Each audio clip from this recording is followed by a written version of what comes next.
The day before everything changed, I was Nathan, 45 years old, divorced, construction worker, living alone in my small house an hour outside the city.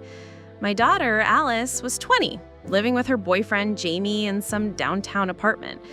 I saw them maybe once a month for dinner, and honestly, I worried about her choices sometimes. The way she dressed, the revealing outfits, the crop tops and tiny shorts, it made me uncomfortable as her father. That Tuesday night, I was home alone watching the game, drinking a beer, planning to visit Alice and Jamie the next evening for dinner. Alice had called earlier to confirm, mentioning something about making her famous pasta dish. I remember thinking I should probably lecture her again about dressing more modestly when I came over. The next day, Wednesday, started normally. I went to work, ran a few errands, and drove to Alice's apartment for dinner. Jamie answered the door, and Alice was in the kitchen working on her famous pasta dish, wearing one of her typical outfits, a crop top and tiny shorts that made me want to lecture her about modesty. "Dad, you're early!" Alice called from the kitchen. "Dinner's almost ready." We were sitting around their small dining table, Alice serving the pasta while chattering about her work, Jamie asking about my latest construction project.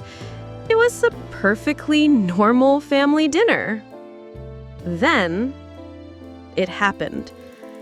1 second, I was Nathan, 45-year-old construction worker sitting across from my daughter. The next second, everything changed in an instant. I was smaller, lighter, and suddenly I was looking at myself across the table. My own weathered face stared back at me in shock. I looked down and saw Alice's body. The curves, the breasts, everything that made me deeply uncomfortable as her father. "This isn't happening," I said, but Alice's voice came out instead of mine. "Dad?" came my own deep voice from across the table. Alice, now in my 45-year-old male body, was staring at her hands, my hands. What just happened to us? Jamie was frozen, looking back and forth between us with complete confusion. Alice? Nathan? What's going on? We turned on the news and learned that everyone was experiencing the same thing. A young woman dressed in a professional blazer and pencil skirt was anchoring the emergency broadcast, but she introduced herself as Robert White, the veteran news anchor everyone knew. In a single instant, 95% of the global population had swapped bodies. It was permanent, irreversible, and no one understood how or why it happened. The government issued immediate orders: adapt to your new body and life or face consequences for non-compliance. Identity documents would be updated based on physical bodies, not minds. Society had to continue functioning. Alice, now in my 45-year-old male body, had to go back to my house and take over my construction job.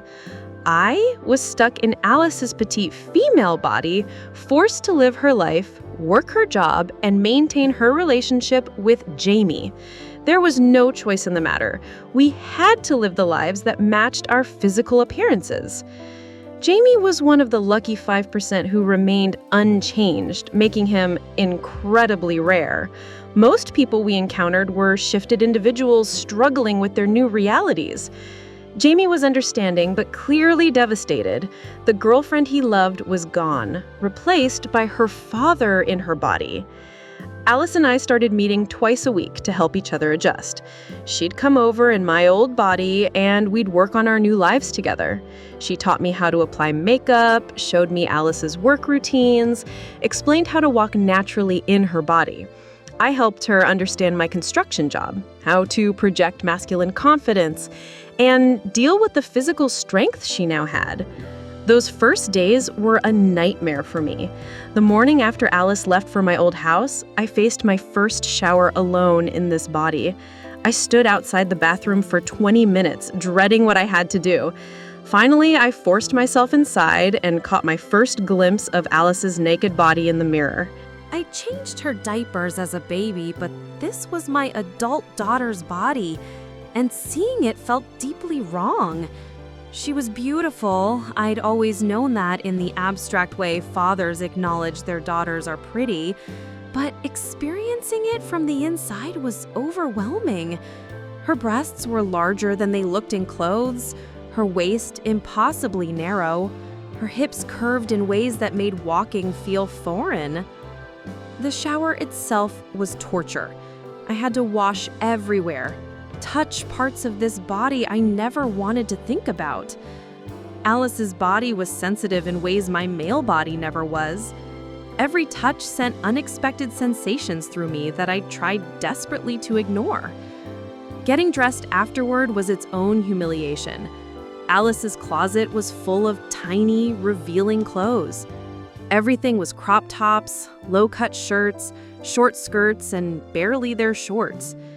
I spent an hour trying to find something that covered the most skin, but even her most modest outfit, a tank top and jean shorts, showed more of this body than I was comfortable with. The worst part was the underwear. Alice apparently owned nothing but lacy, delicate panties and push-up bras. I tried to go without the bra at first, thinking I could just wear a loose shirt, but that was a mistake. The fabric rubbing against sensitive areas sent unexpected sensations through me that I didn't know how to handle. By noon, I was frantically digging through Alice's dresser to figure out how her bras worked. It took me 20 minutes to get the clasp right. When I finally managed it, the relief was immediate. The support felt necessary in a way I'd never understood, and the soft fabric against my skin was surprisingly comfortable. The panties were another revelation I didn't want. After years of boxers, the snug fit felt strange, but not unpleasant. They hugged my new flat crotch in a way that felt secure, almost comforting. I hated that I noticed, hated that part of me didn't mind it. During one of our weekly meetings, I confessed to Alice about the clothing struggles.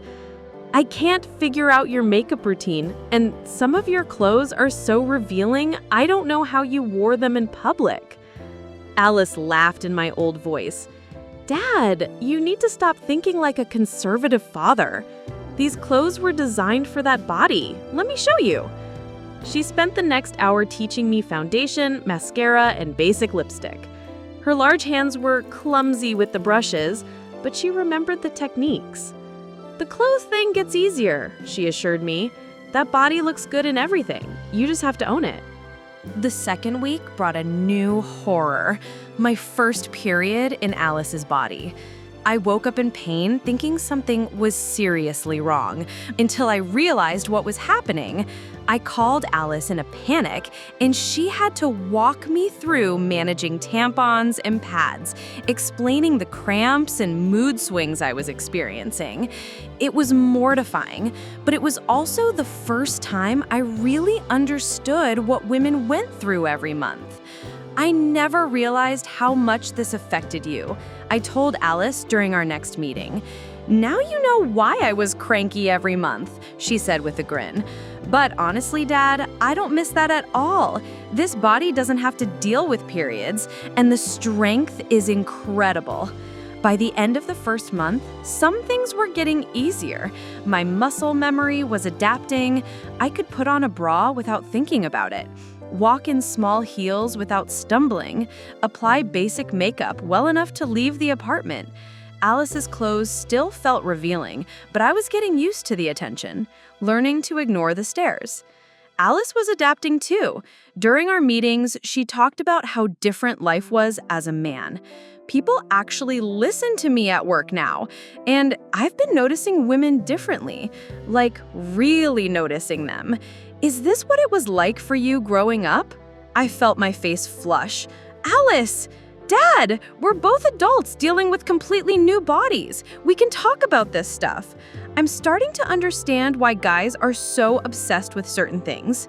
The second month brought unexpected changes. I started to notice things about this body that weren't entirely negative. Alice was strong despite being small, more flexible than I'd ever been, graceful in ways my bulky male body never was. Her skin was incredibly soft, and taking care of it with lotions and creams became a surprisingly pleasant routine. I also started to understand why Alice dressed the way she did. Her clothes weren't just about showing skin. They were designed for her body type, and they felt natural once I got used to them. The crop tops kept me cool, the fitted clothes moved with my new curves instead of against them. During one of our meetings, Alice brought up something I've been trying not to think about. "Dad, can I ask you something personal? Have you played with yourself yet? Like, really figured out how that body works?" I nearly choked on my coffee. "Alice!" She's serious. I've been discovering things about this male body that are pretty amazing. The strength, the way people treat me, even, playing with myself. And I think you should stop feeling guilty about enjoying your new body. She leaned forward, speaking earnestly in my old voice.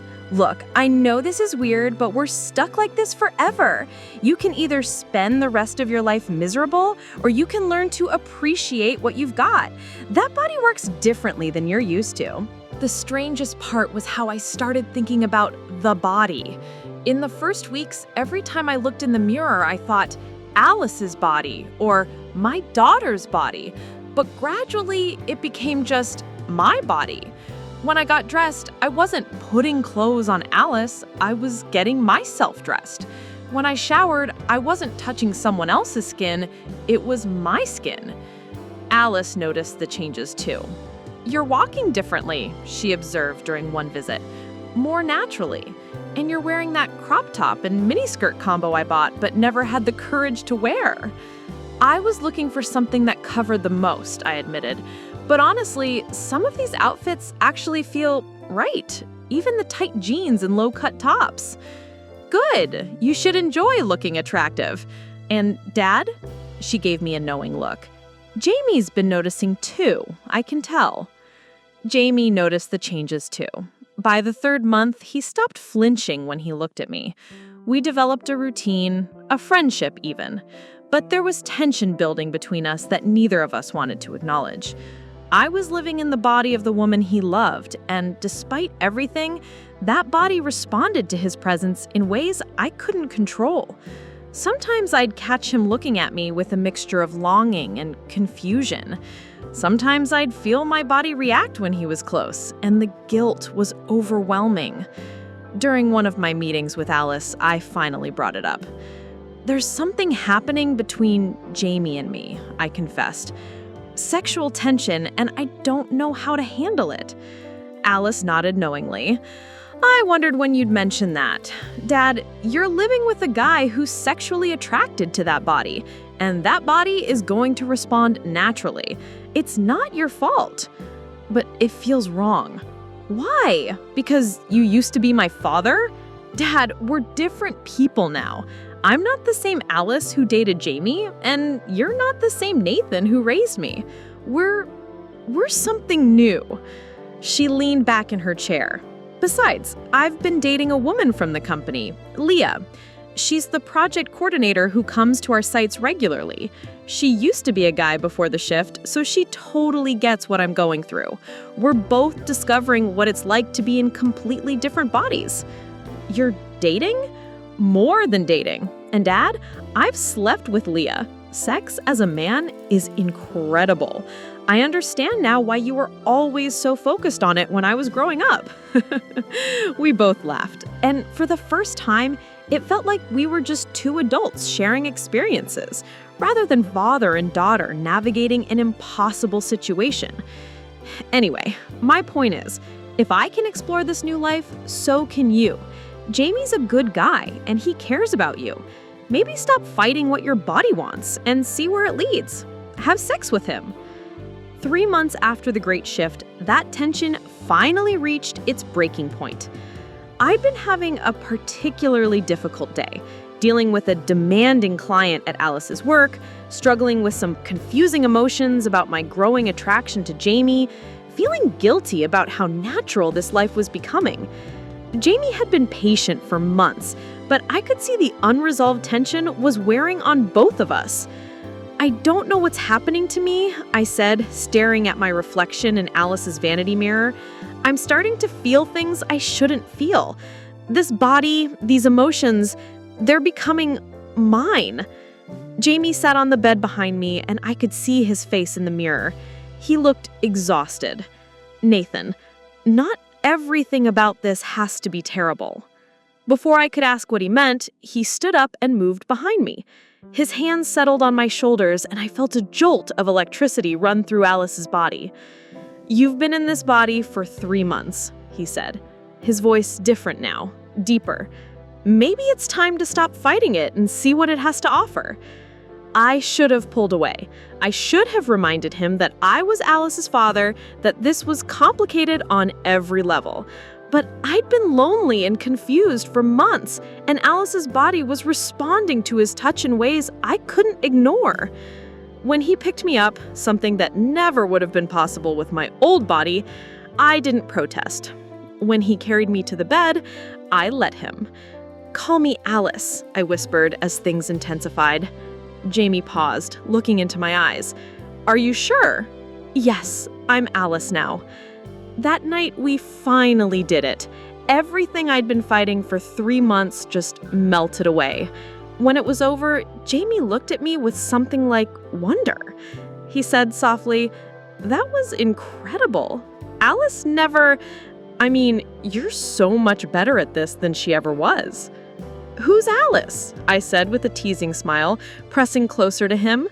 "I'm Alice, and I'm right here, and I'm not going anywhere." Jamie smiled back, understanding what I meant. "You're right. You're my Alice now." And that's when I realized something that changed everything. In being intimate with him, I'd somehow become better at this than Alice had ever been. The next day, I called my daughter and told her everything. "Finally," she said, laughing in my old voice, "I was wondering when you two would stop dancing around each other. Aren't you upset about Jamie and me? Dad, Leah and I are getting pretty serious.